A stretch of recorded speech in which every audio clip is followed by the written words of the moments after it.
esensial, yaitu memuat semua unsur penting utama yang dibutuhkan.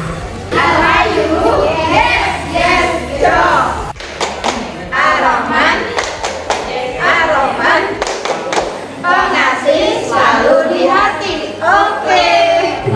Ini senang belajar, senang ikut kita juga senang. Di sini senang belajar, senang ikut kita juga senang. Ayo semangat selalu kumpul berbagi ilmu. Al-Aziz pasti seru. Ayo semangat selalu kumpul berbagi ilmu.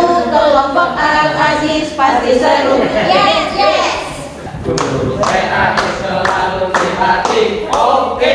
Guru PAI selalu mandiri. Mantap. Guru PAI selalu percaya diri. Siap. Guru PAI panutan siswa-siswi. Yes.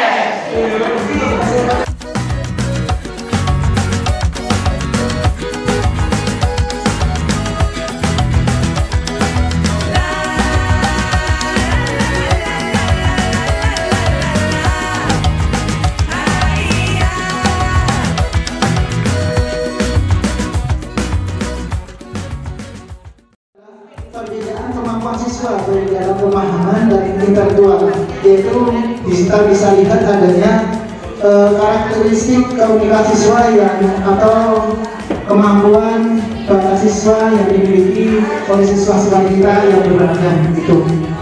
Nah, itulah beberapa permasalahan yang mendasar ketika kita akan melakukan pembelajaran yang harus kita pahami, dan kita dari awal makanya kita perlu menentukan apa yang harus kita ambil dalam pembelajaran yang akan kita lalui nantinya.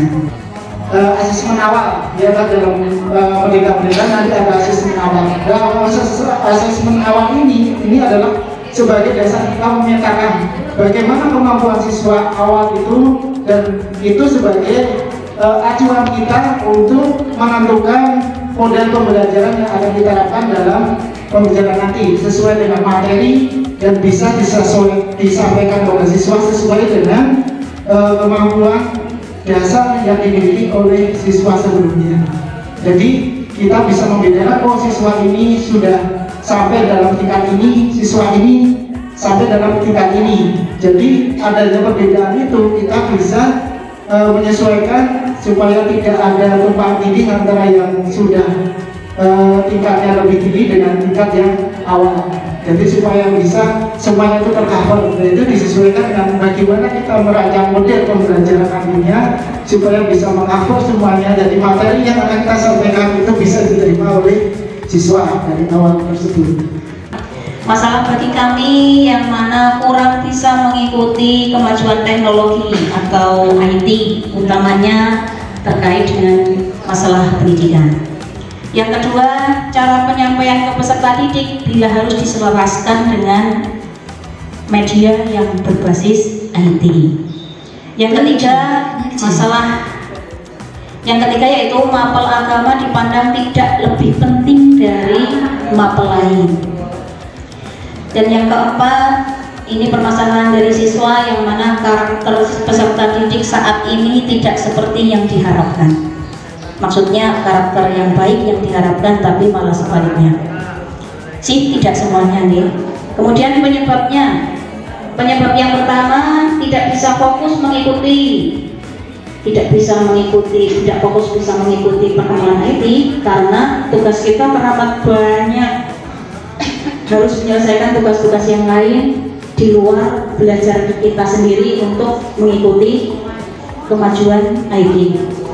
Yang kedua, cara penyampaian otomatis ke peserta didik tidak bisa maksimal karena kita tidak menguasainya.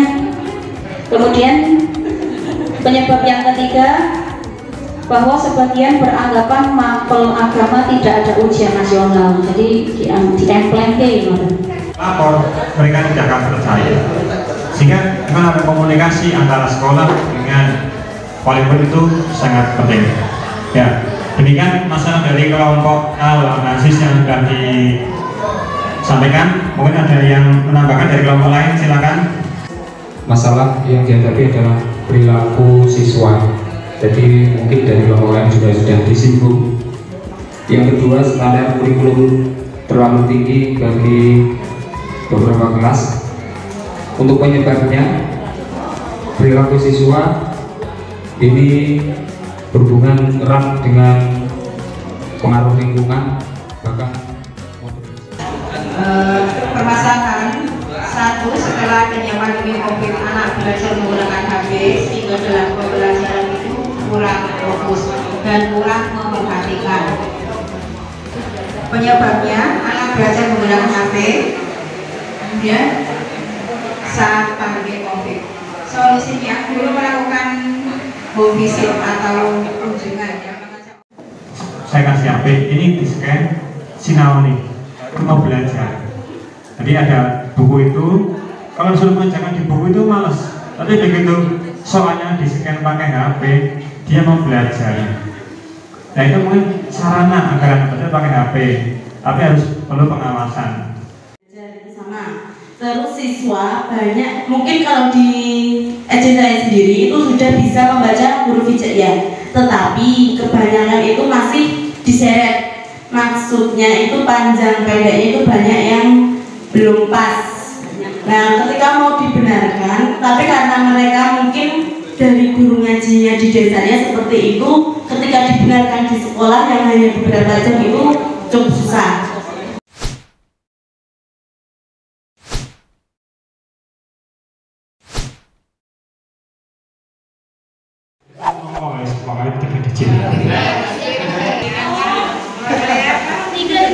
Sembilan 357 kan 78. Nah ini sudah ada TV, jadi sudah ada jawabannya ya.